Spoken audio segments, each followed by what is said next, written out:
Good evening, it's 8 o'clock. The top headlines tonight. Record vaccinations in 24 hours, touching 1 million.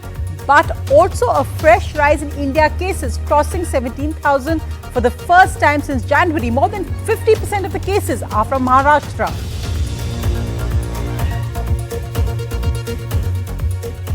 Excitement, trepidation and elation inside India's vaccination centres, our special report. Evidence of huge suppression of income by a major film production house, says the Income Tax Department, claiming evidence after raids on properties linked to Anurag Kashyap and actress Taapsee Pannu. But are outspoken celebrities being targeted? The Prime Minister at a key BJP meet on election candidates for West Bengal and Assam. Will it be Chief Minister Mamata Banerjee versus rebel Suvendu Adhikari in Nandigram? Meanwhile, the Sena NCP say they won't contest in the Bengal elections. They will back the Bengal Tigress. Well, good news for those with jobs. EPF rate is to stay 8.5% for this financial year as well. Bengaluru is India's most livable city according to a government survey. Pune is the second and Shimla is the best in cities with population below 1 million. Our lead story tonight, well, the good news is a record daily vaccination in the last 24 hours, nearly 1 million vaccinations. It is at 9,94,452. The 7-day average is of over 6 lakhs. So if we look at the vaccination numbers, we just break them down, nearly 11.5 lakh of the general population have been vaccinated. The total beneficiaries over the age of 60 are 10 lakhs. The total beneficiaries between the age 45 to 60 with comorbidities are 1.43 lakhs. The total vaccine doses administered so far, including healthcare and frontline workers, is 1.66 crore. But these numbers still need to speed up because also we're seeing a COVID case rise in India. Look at the latest numbers, over 17,000. Now we can see that in the most of February, it was all around 16,000. In March, it began with 15,000. But this goes back to what it was in January when it was over 18,000 cases. So cases rising again in India. 86%, however, of these new cases are all in 6 states. And Maharashtra, look at those latest numbers, 9,855, up by nearly 2,000 in just the last 24 hours. So Maharashtra currently has over 50% of India's overall numbers. Kerala is second at 2,765, but that's actually down. So Kerala cases are declining. Punjab is up, Karnataka also going up, and Tamil Nadu. These all cases are rising, though they're marginal rises, and Gujarat also up at 475. So Maharashtra, the big worry there. So vaccinations continuing at record pace, that's a good news, but also some concerns about overcrowding at private centres.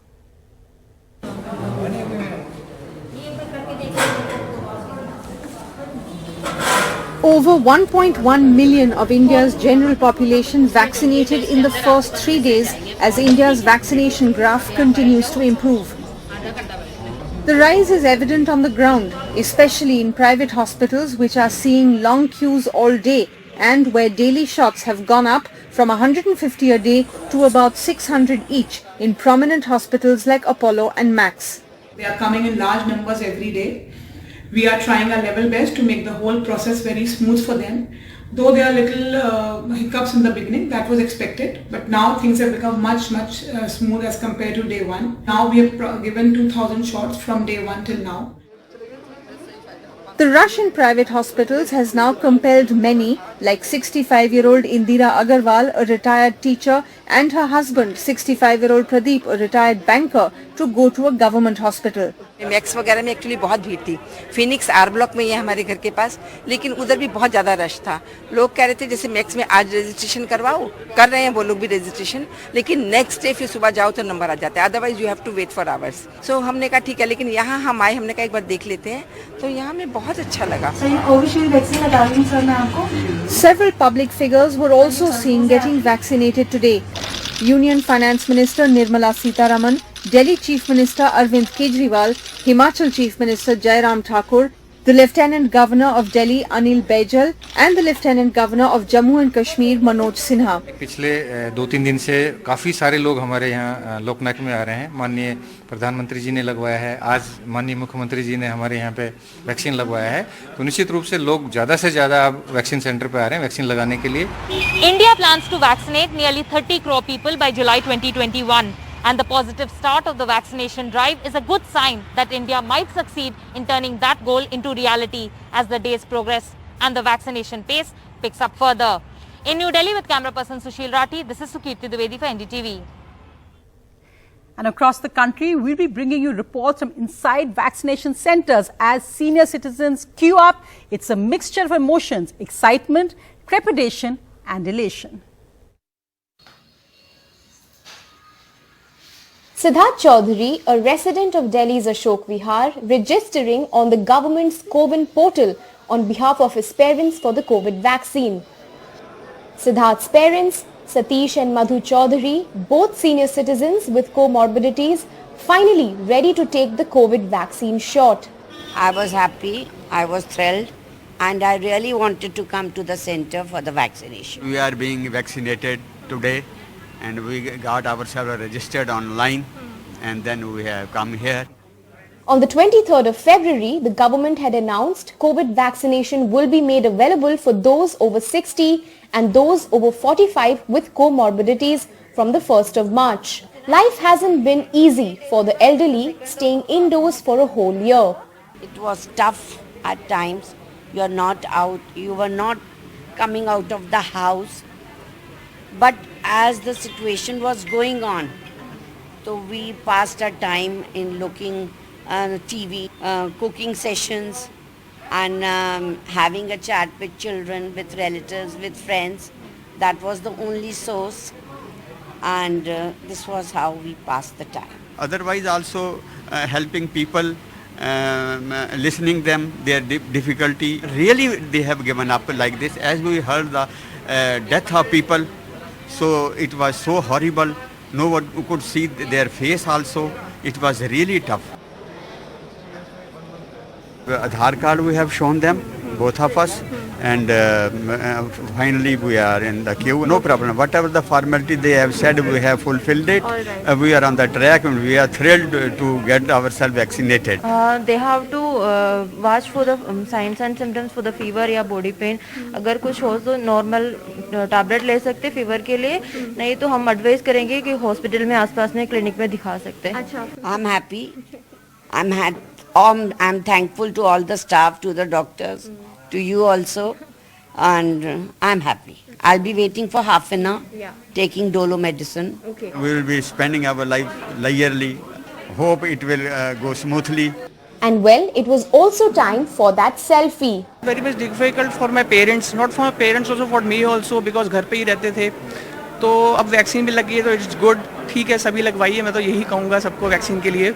हाँ, ये problems तो बहुत ज़्यादा आई थी, वो सभी के लिए आई थी, हमारे लिए भी आई थी. तो अब वैक्सीन लग गई है तो we are very much happy now.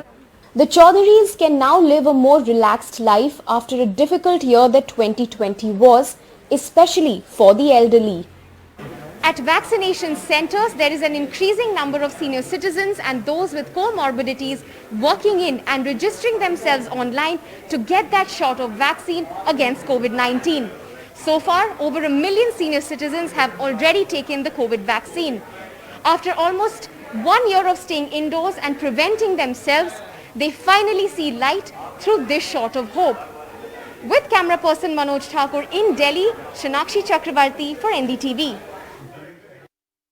Well, the other big headline tonight, within 24 hours of their raids against big film production houses and those linked to it, director Anurag Kashyap, director-producer Anurag Kashyap and actress Taapsee Pannu, the income tax has already come out with what they claim is evidence of huge suppression of income by a well-known production house. They've also said that they've found that cash receipts really of a top actress taking 5 crores. So, Purva, this has come out so fast. What exactly are the details you have?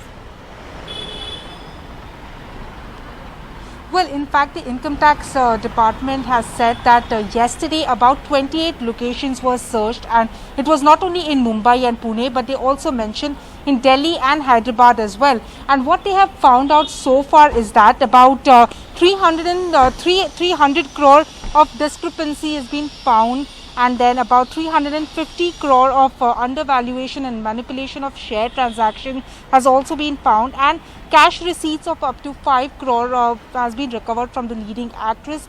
And then they have also said that during the search about 7 bank lockers have been put under restraint, and they are saying that the searches will continue. So today not all the locations were searched, but there were few locations where no, but I think the interesting bit also, Purva, today. is that they've come out with this. They've come out with such details so far, but we've seen that from yesterday, various people have been saying that this is because both Anurag Kashyap and Taapsee Pannu have spoken out on issues like the farmers' protests. That's what the Maharashtra government has said very strongly, condemning these raids. But there have been no comments yet from these production houses or from the actor herself. What news do you have on that? Well, yes, there is no communication as far as the production house or even Anurag Kashyap or Taapsee Pannu is concerned. What we've also known is that Anurag Kashyap and Taapsee Pannu were in Pune, and the IT department were also questioning Taapsee Pannu and Anurag Kashyap in Pune, where they were at a location for their shoot, but no communication as far as the production house or even the talent agencies like Quan or Exceed Entertainment, where the search operations happen. No communication from their that side as well. Their team is saying that at this point no communication can be done from their side. And yes, we are definitely waiting to hear their side of the story, because as everyone was saying, is it because they were outspoken? Or no, and in that fact, is the reason. Is it because that's of that? An important point, because we often see income tax raids, ED raids, CBI raids just before an election or against media, but it's rare to see it against actors. So there's a larger message going out there. Meanwhile, the big political headline: the Prime Minister is currently at a key BJP Parliamentary Board meeting at the BJP office. This will look at candidates for the first 2 phases of the Bengal polls and also of the Assam polls. So the Prime Minister also at this meeting. Akhilesh has more details. Akhilesh, what's the news of this meeting?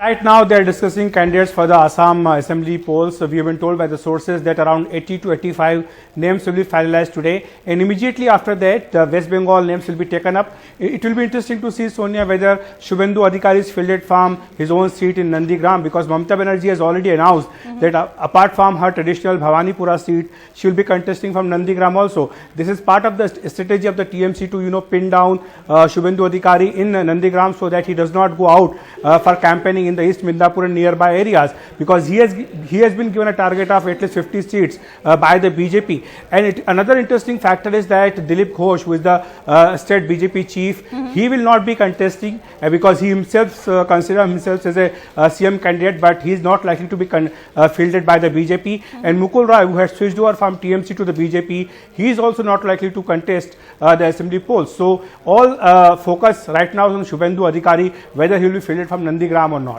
Right, Akhilesh, so fascinating detail. Then the Trinamool, of course, also holding a key meet on the election strategy, looking at the TMC's position, especially in key seats like in Kolkata. Ward by ward analysis of assembly constituencies also currently going on.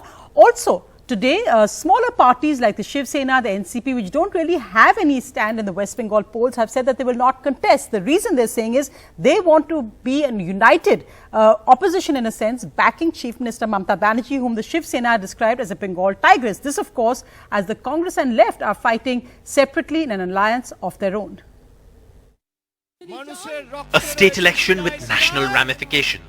While more opposition parties are joining Mamata Banerjee, saying she's the only one who can take on the BJP in Bengal, the left and the Congress are staying away. The Shiv Sena says she is a real Bengal tigress. हमारा ये भूमिका है कि हमारी जितनी भी ताकत है वहाँ, वो हम ममता दीदी के साथ खड़ी करेंगे. ममता दीदी को हमने हमेशा कहा है, वो पश्चिम बंगाल की टाइग्रेस है. Do you know that symbol of Shiv Sena is a tiger? Now the tigers of Maharashtra feel that Mamata Banerjee is the tigress of Bengal. We welcome such a realization and such an announcement by Shiv Sena. The Sena has opted out of the elections in Bengal. They say money, muscle power and the media are being used against Didi. According to sources, even the NCP is unhappy with the Congress and left's decision to ally with Abbas Siddiqui, a cleric who started a political party just ahead of elections. But the Congress is unfazed. हम waste Bengal में अच्छी position में हैं, हम left के साथ मिलकर alliance है हमारी। हम सिर्फ बीजेपी की विभाजनकारी नीति के ही खिलाफ नहीं, ममता बनर्जी के कुशासन के खिलाफ भी हैं, जो उन्होंने पिछले 10 साल में किया। Meanwhile, Mamata Banerjee is hitting the ground running, transitioning from Didi to Bengal's daughter. She will hold 2 only women Padyatras on the 7th and the 8th to protest against rising fuel prices. The one on the 7th will be pitted against the Prime Minister's big rally in Kolkata. Mamata Banerjee files a nomination for the Nondigram seat on the 11th of March.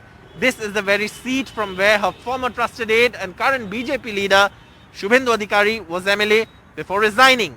As Mamata aims for a hat-trick, several other opposition parties like the Shiv Sena are saying she is the only one capable of taking on the BJP in West Bengal. In Kolkata with camera person GD Shankar, Saurabh Gupta, NDTV. Well, in good news for those in jobs, the Employees Provident Fund Organization has said the interest rates on Provident Fund deposits will stay the same. The Labour Minister Santosh Gangwar told NDTV that the EPFO board has maintained 8.5% interest for 2020-21. दावे से कहता हूँ तकरीबन 5 करोड़ जो हमारे जो EPFO beneficiary हैं उनको बेनिफिट मिलेगा। लगता है कि इसके 8.5% देने के बावजूद भी हमारे पास तकरीबन मोर देन 250 करोड़ का बैलेंस कॉर्पस रहेगा। मतलब 8.5 इसलिए भी ज़्यादा अच्छा है बिकॉज भारत सरकार ने जैसे पेंडेमिक के दौरान भी हमने काफ़ी 8.5 ही दे दिया था और उसी को अब तो इकनॉमी हमारी वी शेप रिकवरी हो रही है तो इसमें हमने उसी को मेंटेन रखा है। Well, in other news, the markets down, the Sensex down by nearly 600 points today. This, of course, as the markets were up nearly 1,000 points on Monday. Why is there such market volatility? Sakshi Bajaj reports. Nobody wants to leave a party early, and India's stock market is doing just that. From March 2020 to 2021, the Nifty and the Sensex have jumped over 30% and declined just over 1% since February 15th till date. Yet from one day to the next, there is volatility. So what's causing the market volatility at the moment? And is it a reason to worry? Experts believe the rise in bond yields will mean global investors may continue to dump equities and want to flee to the comfort of bonds. The other factors hurting the market mood will be the falling commodity prices such as steel. Bond yields rising is a concern as it triggers funds moving out of the emerging markets back into the US bonds. Historically, we have seen that whenever bond yields rise, the emerging markets have corrected, and this time it won't be any different. Even closer home, we have seen that RBI is finding it difficult to raise funds at lower yields. While investors have been cheering the market momentum so far, experts feel a cautious approach is necessary given the recent bouts of volatility. Sakshi Bajaj for NDTV. Well, in other news, we are lucky enough to be living in Bengaluru. Congratulations, because it's been judged the most livable among 111 cities in India in the government's Ease of Living Index. Bengaluru is followed by Pune, Ahmedabad, Chennai, Surat, Navi Mumbai, Coimbatore, Vadodara, Indore and Greater Mumbai. Of the 49 cities ranked on Livability Index in the million-plus population category, Delhi figures the 13th spot. Srinagar is at the bottom. According to the index released by the Urban Affairs Minister Hardeep Singh Puri, Simla topped the category of cities with a population less than a million as the most livable.